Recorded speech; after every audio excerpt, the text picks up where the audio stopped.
Hey to everybody out there watching, this is Nate Zaplater from Engineering Symbiosis AD. This will be my last short update for a while. I just want to call this one the epistemological double standard of established science.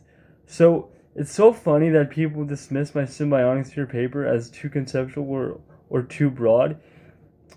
And it's so ironic because there are so many theories. Like, let's take one example: astrophysics and astronomy and cosmology, where there are concepts like I don't know, the Dysonsphere, that were entirely conceptual concepts based off of no empirical baseline, and and yet they were still able to publish that paper, even though there was no material science capability to even build the rudimentary foundation for a Dysonsphere, or even to detect a hypothetical Dysonsphere or Dysonsphere-like object uh, during the time it was written in the published I believe in the 60s.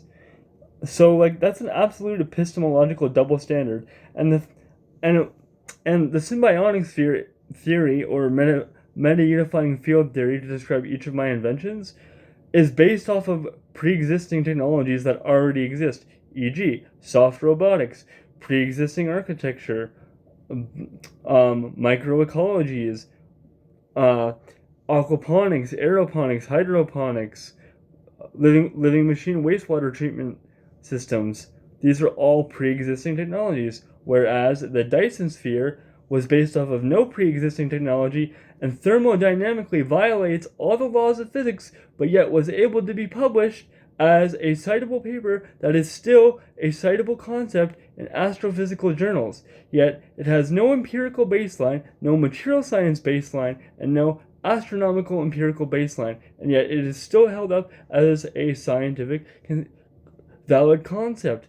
And yet the symbiotic sphere unifying meta field theory describing all my inventions is based off of pre-existing technologies that already exist and can already be tested, but yet somehow I'm being dismissed as either too vague, too not specific enough, or it's absolutely ridiculous, and it's such a double standard.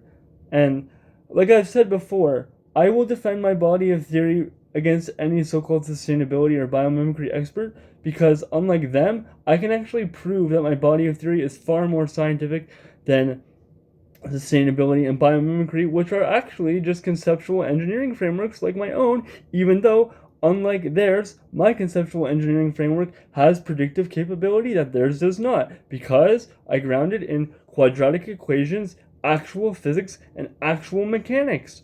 But okay, I guess the Dyson sphere gets to be a citable theoretical concept forever.